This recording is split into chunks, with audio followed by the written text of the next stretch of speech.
எப்படி கிராசரிஸில் amount save பண்ணுறதுன்னு தான் பார்க்க போகிறோம். இங்கே வந்து நிறைய டிப்ஸ் சொல்கிறேன், ஃபாலோ பண்ணிக்கோங்க.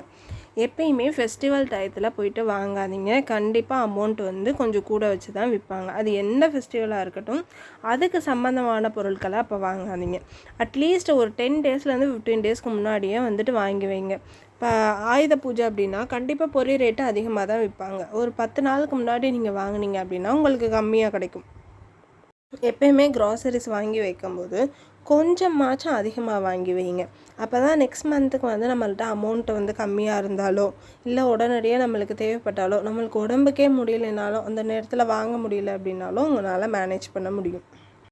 கொஞ்சம் டைம் எடுத்து மாவெல்லாம் நீங்களாகவே அரைச்சி நீங்கள் யூஸ் பண்ண ஆரம்பிச்சிங்க அப்படின்னா அதில் பாதிக்கு பாதி அமௌண்ட் வந்து நீங்கள் தாராளமாக வந்து சேவ் பண்ணலாம்.